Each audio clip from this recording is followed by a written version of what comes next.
We can all share the Disney magic that is Shanghai Disneyland.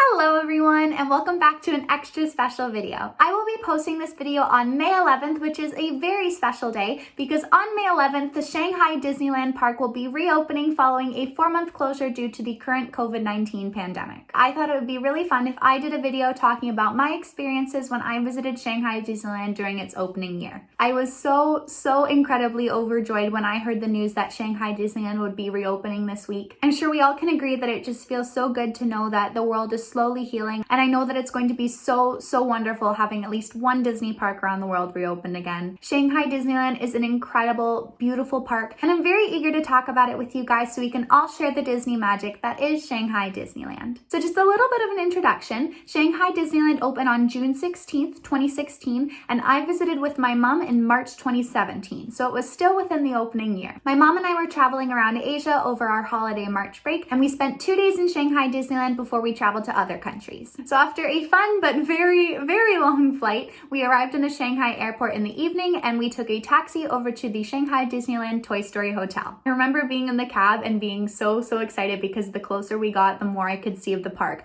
I was able to see the Enchanted Storybook castle all lit up, as well as the Tron Light Cycle Power Run ride building, which was amazing. I remember that I literally ran into the hotel and there was a group of cast members around and they were all giggling and smiling over how excited I was. It was just such an exciting day and it felt like coming home like any Disney park. Another fun thing that happened when we arrived was I checked the Maps and Times Guide. At the time, I'm not sure if they still do this, but the Shanghai Times Guides featured a different princess each week. And when I visited, my week was for Princess Aurora, which felt especially fitting because, as I'm sure you guys know by now, she is my favorite princess. Having her be on the Times Guide for the week we visited, honestly, it felt like it was meant for me, so it was really cool. After my mom and I checked in, we unpacked and we visited the gift shop for a little bit, but then it was straight to bed because the next morning we woke up bright and early for our first day in the park. So before I get into our 2 days in the park, I thought it would be fun if I talked a little bit about my experience at the Shanghai Disneyland Toy Story Hotel. So I've been lucky enough to stay at quite a few Disney resorts and hotels throughout the world, and the Toy Story Hotel in Shanghai was honestly one of the most adorable and creative hotels I've ever been in. My mom and I are really big Toy Story fans, so we were just absolutely in love with it. If you visited any of the Toy Story lands in the Disney parks, then you can kind of get the idea of what the Toy Story Hotel would be like. It was absolutely incredible. There were tons of different details that made you feel like you were toy-sized. For example, in our room, our nightstand was a Rubrik's Cube block, which was really fun. I think my favorite detail was probably the Andy's room wallpaper in our room. That was really cute. The elevators actually spoke to you when you reached each floor. I actually took a video of us getting out at the lobby and it featured Buzz Lightyear speaking in Mandarin, I believe, and then the little green alien speaking in English to let you know what floor you were on.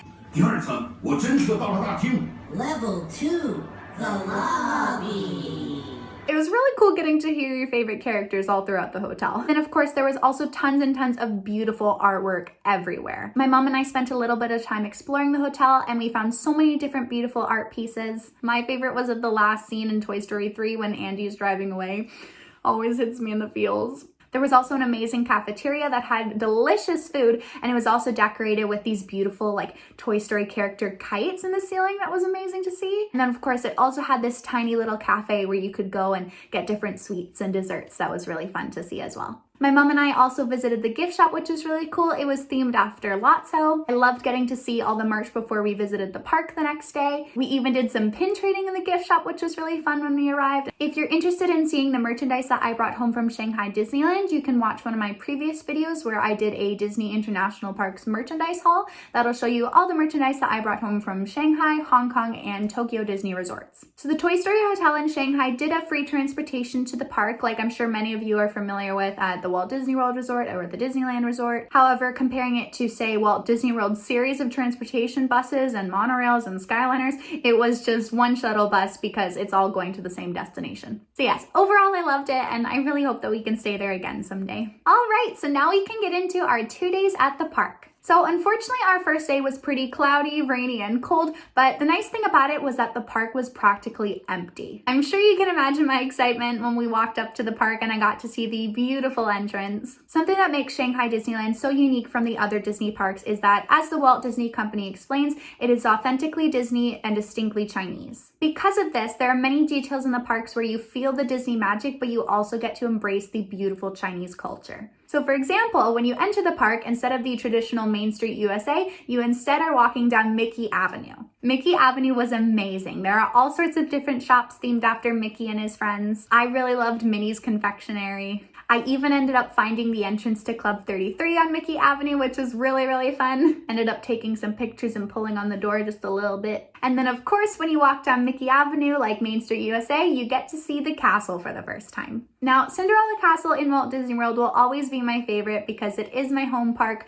However, if I had to pick another one, the Enchanted Storybook Castle in Shanghai Disneyland would be my favorite. I can barely describe just how incredibly stunning it is. First of all, it's ginormous, but it's also so incredibly detailed and intricate that from every angle it looks different but equally beautiful. It also has so many things inside it. There were different shops like the Bibbidi Bobbidi Boutique, as well as some jewelry stores. There was also a character restaurant and a Snow White Storybook walkthrough in the castle. One of the rides actually went underneath the castle as well. So instead of choosing one princess like the other Disney Parks castle, the Enchanted Storybook Castle in Shanghai is actually themed after all the Disney princesses. So it's really cool getting to explore it to see all the different designs and all the different details that they had for each princess. So for example, I saw several of Aurora's animal friends engraved into the castle, but I also saw several of Ariel's seashells. My favorite things inside the castle were the chandelier that they had, as well as the amazing princess murals. You can enter the castle from many different entrances,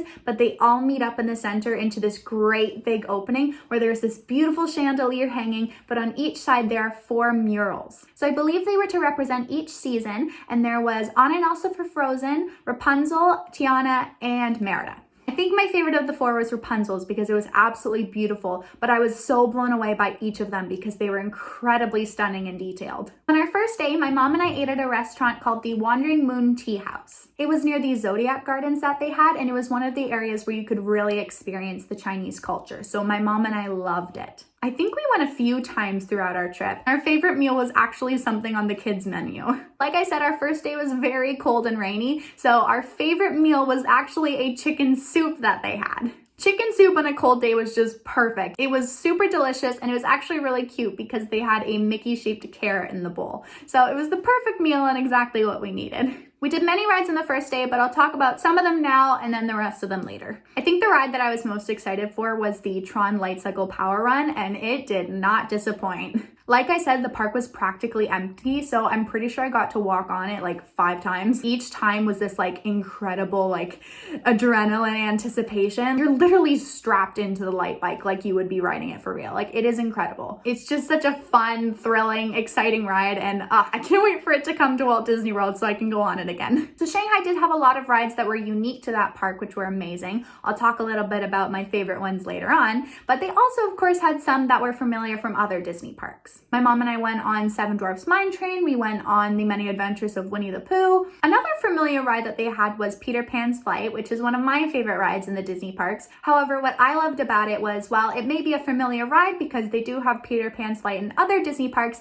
it was a complete like fresh take on it. I absolutely loved it. My mom and I also met some characters throughout the day. I got to visit Duffy, which was really fun. And of course, we also met Mickey, and it was really special because he was actually in his opening year celebration outfit. So we ended our first day watching the Ignite the Dream fireworks. I am a big fan of the Disney nighttime spectaculars, and this one was really, really cool. It used the projection technology and of course the classic Disney fireworks, but it also used streams of water jets like they have in Fantasmic and lasers too. So altogether, it was just really, really cool. Overall, our first day was incredible. Even though it was pretty rainy and cold, we still had such an amazing time, but our second day was even better. I woke up our second day, checked the window, and and was so excited because it was a sunny blue sky day. So on this day, my mom was actually planning on taking a train into the city of Shanghai to do some exploring there. And while that did interest me, we only had 2 days in the parks and I really wanted to spend as much time there as possible. So our plan was that mom would walk me up to the gates of Shanghai, drop me off, and then she would come back early in the afternoon and meet up with me. I felt completely confident and safe doing this. I knew if there was an emergency, I could give my mom a call. It would just be super expensive. But honestly,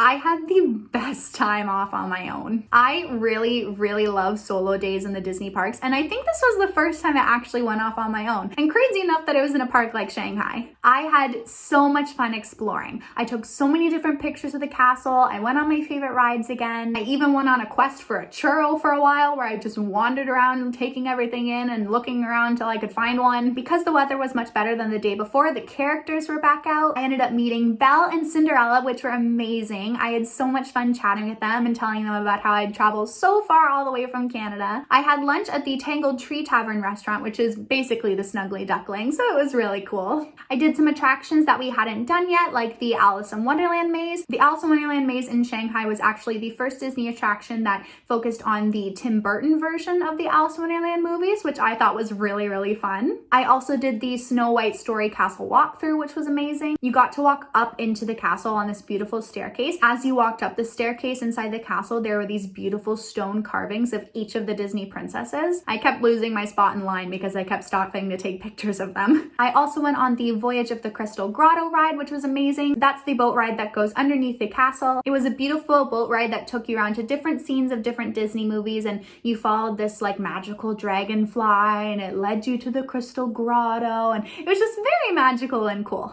So my mom and I met up again in the early afternoon and we watched the Mickey Storybook Express parade together. This parade was super cute, the floats were amazing, and it was really fun because I had lots of characters come over to wave to me and play with me, so that was really fun. I took mom on the castle walkthrough and the Voyage to the Crystal Grotto ride again because she hadn't done them yet, and then we also did all our favorites again, like Peter Pan's Flight, and now getting into my favorite ride, we went on Pirates of the Caribbean Battle for the Sunken Treasure. This ride was my absolute favorite in all of Shanghai, and honestly maybe one of my most favorite rides of all time. This Pirates ride is nothing like the ones that we have in Walt Disney World and Disneyland. It was the first Pirates ride that was based on the movie franchise rather than the other way around. I don't even know, it's so hard to describe just how incredible this ride is. Like, you really have to experience it. Go check it out on YouTube. There's definitely lots of videos, but it doesn't even do it justice. I think now I can kind of compare it to Rise of the Resistance and Galaxy's Edge, as well as like Flight of Passage and Soarin', because it kind of combines the two of them together. Like, it's not as interactive as Rise of the Resistance, but the room that it's in, it uses the technology of Soarin' and Flight of Passage with the floor to ceiling screens to make you feel like you're really being submerged in water. It's just, I don't even know how to describe it. It's so incredible. Like, the technology they use is mind-blowing. I was gasping. It was so incredible. And even on our second day when the weather was better, the park was still nearly empty. So my mom and I went on it many times. I think one time we went on it, there weren't even any people waiting to get on it after us. So the cast members said, stand up and sit back down, and we were able to go on right again. So I think I'll finish up the video with just some overall thoughts of my experience. As I've mentioned before, out of the international parks that I've got to visit, Shanghai is my favorite. I was just absolutely blown away by how innovative and creative everything was. Like, it was the familiar feeling of a Disney park and coming home to that Disney magic, but just on a whole new level. Like, it was just so incredible. I've had a few people ask me if there was a language barrier with the cast members there, and honestly, I didn't think so. Cast members either spoke English or they knew enough to be able to communicate with us. And of course, like any Disney cast members, they were always extremely friendly and eager to help and just very welcoming. I think my favorite memory from the trip was honestly the time that I got to spend exploring on my own. This was a really special trip for my mom and I, and of course we had the best time together. I think what made my time in the park by myself so special was it was the first time where I had enough independence and honestly the courage to go off in a new Disney park and explore on my own. I ended up talking with lots of different guests and cast members while I was waiting in lines. It was really cool getting to chat with people from all over the world. I was also really proud of myself because growing up I had pretty severe social anxiety, so getting to do this accomplishment and be comfortable enough to explore the Disney park on my own was something I was really proud of myself for. And I ended up having the best time. I love being able to explore the parks at my own pace and just really take in all the magic, and it was just such a great time. And now I love getting to do it in the park. So yeah, that was just the best memory for me. As for how it was visiting a Disney park within its opening year, I don't know. It was just its own unique magic. Like, I always joke with my mom how everything's had that like new house smell. Being in a Disney park while its history was being made was just so incredible. It was just such a memorable experience, and I'm so grateful that I got to be a part of that. So I hope you guys enjoyed hearing a bit about my experience visiting Shanghai Disneyland within its opening year. If you visited Shanghai before or are hoping to go, or even if you have any more questions for me, feel free to leave a comment down below. I'd love to discuss with you. Shanghai now being reopened is definitely going to provide so many people with the Disney magic that the world definitely needs right now, and I hope that this video will help bring a little bit of that magic to you. So until we can all go home again to our Disney parks, I'm sending you all the pixie dust in the world. Leave a comment down below if you have any more questions about Shanghai. I'm always happy to answer them, and I will see you guys real soon. Bye!